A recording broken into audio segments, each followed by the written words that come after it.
कैसे हैं दोस्तों।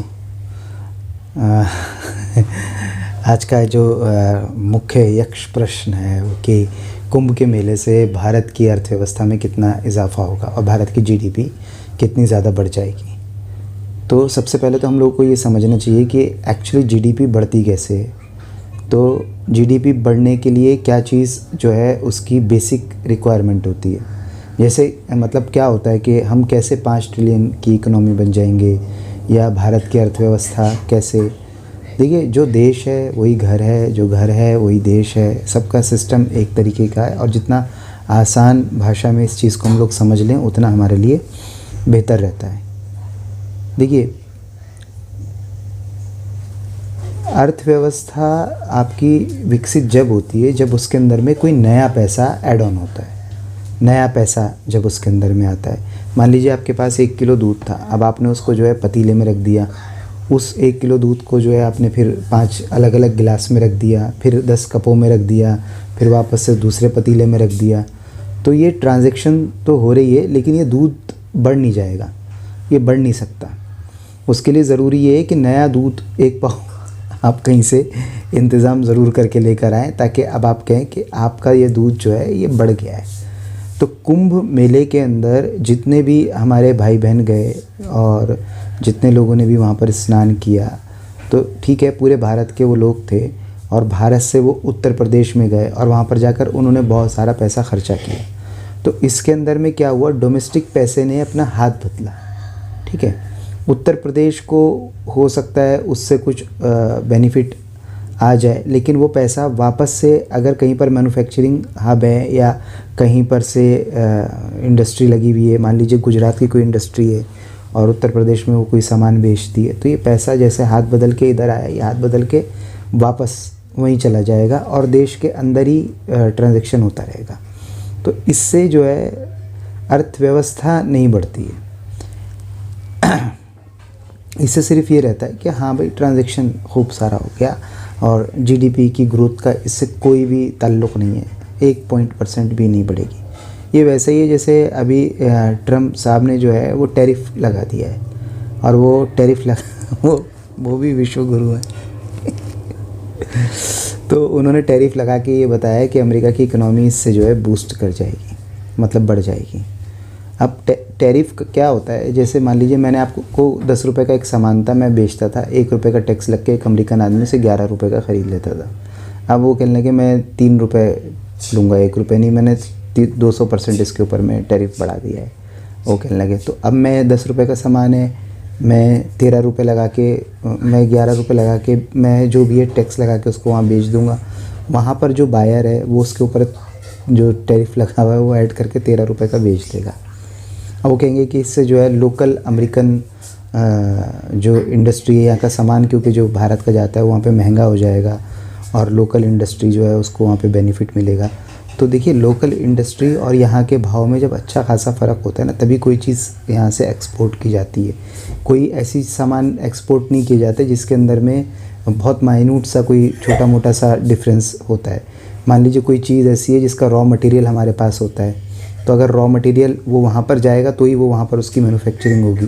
या कोई ऐसा सामान है जो सर्विस है, सस्ता चीप लेबर है जो हम लोग उनको प्रोवाइड करते हैं, तो अगर वो वहाँ पर से या यहाँ के लोगों की सर्विस को लेना बंद करेंगे तो वहाँ पर जो कॉस्ट है वो ऐसा नहीं कि थोड़ा बहुत ही उसके अंदर में डिफरेंस होगा। अगर थोड़ा बहुत डिफरेंस होता है तो देश की चीज़ को ही लोग प्रायोरिटी देते हैं। ये तो होता ही तभी है जब क्या कहते हैं फ़र्क और डिफरेंस बहुत ज़्यादा होता है। तो मैन्युफैक्चरिंग ये जो टैरिफ लगाने से जो अमेरिका में महंगाई पड़ेगी, बढ़ी जाएगी और अमेरिकन लोगों को ही उसका ज़्यादातर खामियाजा भुगतना पड़ेगा। बहुत ज़्यादा इम्पैक्ट इससे किसी को भी होने वाला नहीं है। आप देखेंगे कि कुछ 4-6 महीने के अंदर में इसको रोल बैक कर लिया जाएगा। ये एक्चुअली इसके लिए मुझे ना एक किस्सा याद आ गया। ये टैरिफ लगा के जो है क्या कहते हैं इकोनॉमी बूस्ट करना ऐसा ही है जैसे आपने देखा होगा कि दिल्ली में, मुंबई में मकानों की प्रॉपर्टी के दाम बहुत जल्दी जल्दी बढ़ जाते हैं बनिस्बत। अब तो खैर गांव के भी बहुत तेज़ी से बढ़ रहे हैं, लेकिन पहले गांव के ज़मीन के रेट नहीं बढ़ते थे। अच्छा, ये सब 91, 92, 92, 93, 98 इसके बाद में ये अचानक से ये सब प्रॉपर्टी के अंदर में उछाल आ गया, तो क्या हो गया, मतलब हम लोगों की परचेजिंग पावर बढ़ गई थी क्या? इस वजह से जो है प्रॉपर्टी के दाम इस तरीके से बढ़ते चले गए, बढ़ते चले गए? नहीं, उसके पीछे सबसे बड़ा रीज़न ये था कि हमने प्रॉपर्टी ख़रीदने के लिए एक पार्टनर ऐड ऑन कर लिया, है ना। पार्टनर ऐड हो गया, तो पार्टनर होने से होता क्या है, जैसे मान लीजिए पहले के लोग कैसे ख़रीदारी करते थे प्रॉपर्टी की, कि अगर उनको 1 लाख रुपए की कोई ज़मीन ख़रीदनी है तो उनके पास 1 लाख रुपए या तो पड़ा होता था, या फिर 2, 5, 10 हज़ार रुपये का अगर कुछ इंतज़ाम करना है तो वो अपने जानने वाले पहचानने वाले से वो इंतज़ाम कर लिया करते थे, कर्ज़ा उठा लिया करते थे, उसको वो दे दिया करते थे।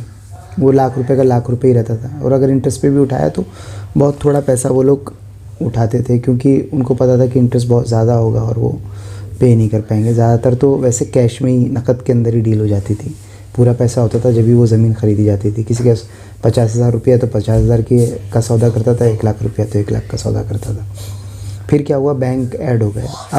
अब होता क्या है, अब होता ये है कि 20 लाख का एक फ़्लैट है दिल्ली, मुंबई, यूपी में, एग्जाम्पल के तौर पे बता रहा हूँ। 20 लाख का तो कुछ भी नहीं मिल रहा है आजकल, लेकिन 20 लाख रुपए का एक फ़्लैट है। अब एक आदमी है, उसकी सैलरी 50,000 रुपये, 40, 30,000, 35,000 रुपये उसकी सैलरी है, तो 4-6 महीना, साल भर के अंदर पैसा जोड़ लेता है कुछ, तो 2 लाख रुपए डाउन पेमेंट कर देता है। 18 लाख रुपए बैंक कहता है मैं दे दूँगा, तो मुझसे ले लेना, ठीक है। अब उसकी सैलरी मान लीजिए 35,000 रुपये उसकी सैलरी थी, 18,000 रुपये की उसकी EMI बन गई है 20 साल के लिए। अब वो उस फ्लैट के अंदर शिफ्ट हो जाता है।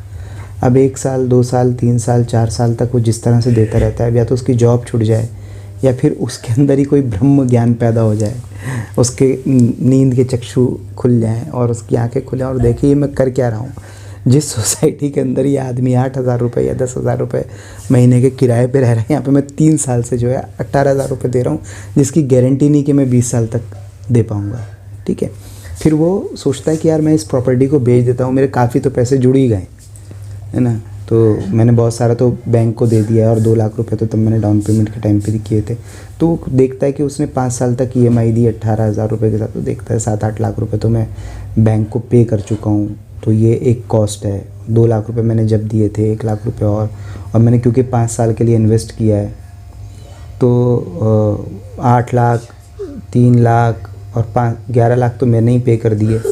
अब वो बैंक के पास जाता है कि भैया कितना पैसा आपका बाकी है, हम लोग मकान को बेचना चाहते हैं और उसको चुकाना चाहते हैं। बैंक कहता है कि आपके भैया अभी 16 लाख रुपए बाकी हो गए, मैंने तो 8 लाख रुपए पे किए। बैंक बताता है कि शुरुआत में तो देखिए इंटरेस्ट कम होता रहता है, जैसे जैसे ये स्लैब वाइज होता है, जैसे आखिर के 5 साल में आपका मूल ज़्यादा घटेगा, लेकिन शुरू के 5 साल में तो इंटरेस्ट ज़्यादा आपका गया है, तो आपके भी 16 लाख रुपये तकरीबन बाकी हैं, कई बार तो 16.5 लाख रुपये बाकी हैं। तो वो कहता है चलो ठीक है, मतलब बैंक तो NOC देगा नहीं, तो वो ये 11-12 लाख रुपए ये भी वो जोड़ लेता है कि भाई बैंक को 16 लाख देने हैं, 8-9 लाख रुपए मैं पे कर चुका हूँ, तो 16 और 8-9 बोले 25 लाख रुपए हो गए। और मैं क्योंकि 5 साल पहले मैंने मकान ख़रीदा था, तो मैं 2-3 लाख रुपए का तो प्रॉफिट आना चाहिए। अब वो कह रहा है कि मैं ये मकान 28 लाख रुपये का बेचूँगा, बढ़ गई कॉस्ट। कुछ भी नहीं हो, क्योंकि अब वो 28 लाख से कम का बेच ही नहीं सकता, क्योंकि एक्चुअली अगर वो मकान वो 18 लाख रुपए में बेचता है, या 17 लाख रुपए में बेचता है, या जो पुरानी 20 लाख रुपए में बेचता है, तो उसको जो है घाटा हो जाएगा। उसका जितना भी पैसा जो उसने पे किया है, वो सारा का सारा पैसा, वो उसको बहुत बड़ा अपने आप को छला हुआ महसूस करेगा। उसको लगेगा यार अगर मैं रेंट पे रहता तो मैं कम से कम जो है मेरा पूरा ही लॉस ही हो गया। जो सारी EMI गई वो तो सब मतलब फ्री में ही चली गई बैंक के पास, तो इसलिए जो है फिर वो उसकी कॉस्ट बढ़ जाती है। तो ये जो हम लोग महंगाई की वजह से 5 ट्रिलियन हो जाते हैं कि हम लोग टैक्सेशन बढ़ा देते हैं, टैरिफ बढ़ा देते हैं, और उसकी वजह से हमारी इकोनॉमी को बूस्ट मिलता है, तो उससे आम आदमी की हालात अच्छे नहीं होते बल्कि और बदतर हो जाते हैं। अगर मान लीजिए आप टैक्सेशन बढ़ा रहे हैं और उससे आपकी इकोनॉमी को बूस्ट मिल रहा है, और कोई भी नया पैसा नहीं आ रहा है, नई इंडस्ट्री नहीं लग रही है, तो उससे जो है क्या कहते हैं, उससे जो है ग्रोथ तो होती है, लेकिन ग्रोथ से जो है आम आदमी का बेनिफिट नहीं होता। अच्छा देखिए, ये ग्रोथ जो है ना, ये दिख तो रही है कि ग्रोथ हुई है, लेकिन ये ग्रोथ जो है पब्लिक तक पहुंचती नहीं है। अभी मान लीजिए आपने टैक्सेशन बढ़ाया और उसको इंफ्रास्ट्रक्चर पे इन्वेस्ट किया। अब सोचते हैं कि पब्लिक भी तो इसकी बेनिफिशियरी होती है, इंफ्रास्ट्रक्चर जो इम्प्रूव होता है। पब्लिक के पास जब तक आप कोई ऐसा इंजन कमाई का ज़रिया नहीं पैदा करेंगे या उसकी कमाई नहीं बढ़ाएंगे। फॉर एग्ज़ाम्पल, आपकी एक परचून की दुकान है, आप परचून की दुकान पे आपके पास में सौदा आता है और आप सौदा बेचते हैं, और वो आपके 50 ग्राहक हैं, वो आपके पास आते हैं, आपसे सामान ख़रीदते हैं। आपके पास 2-3 हॉकर हैं, वो आते हैं, उनसे आप सामान ख़रीदते हैं, इसको बेच दे, ये 50 ग्राहकों को बेच देते हैं। जब तक आपके पास में नए ग्राहक ऐड ऑन नहीं हो रहे हैं, तब तक आप क्या होगा कि कुछ वक्त के बाद में आप देखोगे कि सब कुछ सिस्टम वही है, लेकिन आप गरीब होते जा रहे हो। आप गरीब कैसे हो रहे हो कि जो इन्फ्लेशन हुआ, ठीक है, सामान की कॉस्ट बढ़ी तो आपकी हो सकता है कमाई दिखने में बढ़ गई हो, लेकिन वो इन्फ्लेशन 3-4 तरीके से काम करता है। एक तो ये होता है मार्केट के अंदर में नए जो शॉपकीपर आ गए और आबादी के लिहाज से दुकानें ज़्यादा बढ़ गई, तो एक तरीके का कंपटीशन तो आपको अब फेस करना ही पड़ रहा है। दूसरा, मार्जिन आपका उस तरीके से नहीं बढ़ रहा है। भले ही आप महंगाई बढ़ी है तो वो गवर्नमेंट की जेब में जा रहा है, बड़े इंडस्ट्रियल्स की जेब में जा रहा है, लेकिन आपका मार्जिन क्योंकि नहीं बढ़ा है, आपका मार्जिन क्योंकि घट गया है, क्योंकि कंपटीशन जो हुआ पैदा हुआ और जिस तरीके से चीज़ें जो है वो इजी टू अवेलेबल हो गई ग्राहक के पास में, तो उससे आपका तो मार्जिन नहीं बढ़ा, तो आपकी इंडिविजुअल ग्रोथ नहीं हुई, आप इन्फ्लेशन को बीट नहीं कर पाए। आपने जब इन्फ्लेशन को बीट नहीं किया तो भले ही आप 2-3 साल पहले 50,000 रुपये महीना कमा रहे थे और आज आप 60,000 रुपये महीना कमा रहे हो, लेकिन इन्फ्लेशन के हिसाब से आपको अगर 70,000 रुपये महीना कमाना चाहिए था, तो आप अब 10,000 रुपये गरीब हो गए। तो हम लोगों की कमाई का जो सिस्टम है, मतलब एक तो नई आमदनी बढ़े तो जीडीपी की ग्रोथ होगी, और आमदनी इतनी ज़्यादा बढ़े कि वो महंगाई को बीट कर दे, तो हमारी ग्रोथ होगी, तो विकास होगा। अब इस तरीके से अगर 5 ट्रिलियन 6 ट्रिलियन इकोनॉमी जाती है, 60 ट्रिलियन जाती है, और जिसके अंदर में इन्फ्लेशन को बीट करती है परचेजिंग पावर, हमारी परचेजिंग पावर इन्फ्लेशन को बीट करती है, तो मतलब वो डेवलपमेंट है जो ग्राउंड के ऊपर में होगी, वो जीडीपी की रियल ग्रोथ है। लेकिन अगर क्या कहते हैं डाटा के अंदर बढ़ती है, टैक्सेशन से जीडीपी की ग्रोथ हो जाती है, गवर्नमेंट अब बहुत ज़्यादा पहले से टैक्स कलेक्ट करने लगी और उन्हीं लोगों को ऑर्गेनाइज़ कर लिया जो लोग पहले टैक्स से बचे हुए थे, वो छुपे हुए थे, टैक्स नहीं देते थे गवर्नमेंट को, और उनको आइडेंटिफाई कर लिया, उनको ढूंढ निकाला और उनसे भी टैक्स कलेक्ट कर लिया और इकोनॉमी को जो है एक तरीके से ऑर्गेनाइज़ कर दिया। ऑर्गेनाइज़ हो गई इकोनॉमी, तो अब वो क्या खुशनुमा दिख रही है, क्या ग्रोथ हो रही है। लेकिन उस इकोनॉमी के अंदर में ठीक है, ऑर्गेनाइज़ करके जो आपकी एक लेवल की ग्रोथ थी वो आपको दिख रही है, आपने बहुत अच्छे से पंजा कस लिया है सबके ऊपर में, अब आपसे जान नहीं छूट रही है लोगों की। बहुत सारे लोग जो है आपकी गिरफ्त में और पकड़ में आते जा रहे हैं। डिजिटाइजेशन से इसको आपको भी सुविधा मिली है कि ये सब करने की, लेकिन वो एक्चुअली ग्रोथ नहीं है, वो तो आपके लोगों की परचेजिंग पावर तो कमी हो रही है। उसके लिए जब तक आप काम नहीं करेंगे, उसके लिए आप ज़मीन पर धरातल पर कोई ऐसी योजनाएं नहीं बनाएंगे कि आपका आम आदमी जो है वो इन्फ्लेशन को बीट करके अपनी कमाई बढ़ा ले, तो फिर बड़ा मुश्किल होगा कि आप ये बोलें कि इकोनॉमी जीडीपी बढ़ रही है या जीडीपी की ग्रोथ हो रही है। जब तक आम लोगों की परचेजिंग पावर नहीं बढ़ती है और ऐसी ताकत नहीं उनके अंदर पैदा होती है कि वो उनकी कमाई इन्फ्लेशन को बीट कर दे। मतलब जो महंगाई बढ़ रही है और जो हमारे इंपोर्ट और ये सब उसकी कॉस्ट बढ़ रही है, अपना जो रुपए का जो डिवैल्यूएशन हो रहा है, उससे ऊपर हम लोग अगर नहीं जा पा रहे अपनी कमाई को लेके, तो फिर हम लोगों की कोई उसका कोई वैल्यू नहीं है, चाहे इकोनॉमी डिजिट में 5 ट्रिलियन पहुंच जाए और चाहे कुंभ के अंदर कितने भी करोड़ का कारोबार हो जाए। इस चीज़ को हमको समझना पड़ेगा कि इकोनॉमी और जीडीपी रियल वैल्यू, रियल मायने में जब बढ़ती है, जब नया पैसा आता है, जब उस परचून वाले के पास में नया 50 के अलावा 55वां ग्राहक आता है, जब क्या कहते हैं फ्लैट बैंक के कर्ज़े की वजह से नहीं, लेकिन फ्लैट की डिमांड इतनी ज़्यादा होती है कि जिसकी वजह से प्रॉपर्टी की कॉस्ट बढ़ जाती है कि कोई आदमी बेचना नहीं चाह रहा है और आपको जगह नहीं मिल रही है, और इसलिए मजबूरी में आपको जो है वो महंगे दामों पर एक आदमी को अपने लालच दे के उससे ख़रीदारी करी है। तो रियल वैल्यू, रियल ग्रोथ तो वही है।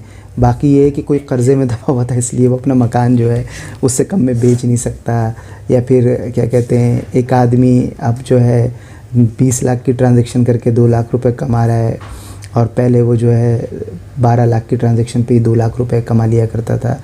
और क्या कहते हैं, अब क्योंकि उसकी ट्रांजैक्शन बढ़ गई है, इकोनॉमी का साइज़ आप बड़ा मान लेंगे, ऐसा नहीं है उसकी परचेजिंग पावर वहीं की वहीं है, वो 2 लाख रुपए कमा रहा है। और अगर वो पहले की तरह 12 लाख रुपए की ट्रांजैक्शन करेगा तो वो उसकी कमाई और भी घट गई है, तो एक्चुअली वो गरीब हो गया है। तो हम लोगों को ये समझना पड़ेगा कि कुंभ के मेले से कोई बहुत बड़ा उत्साहित होने की ज़रूरत नहीं है, वो सिर्फ पैसे ने इधर से हाथ बदला है। ऐसे ही 6 महीने या साल भर के अंदर जो है ट्रम्प साहब जो है ये टैरिफ वाला आइडिया अपना रिजेक्ट कर देंगे, क्योंकि इससे कोई बेनिफिट नहीं है, इससे सिर्फ पब्लिक के ऊपर में टैक्स बढ़ा है और कुछ बेनिफिट नहीं हुआ है। और ऐसे ही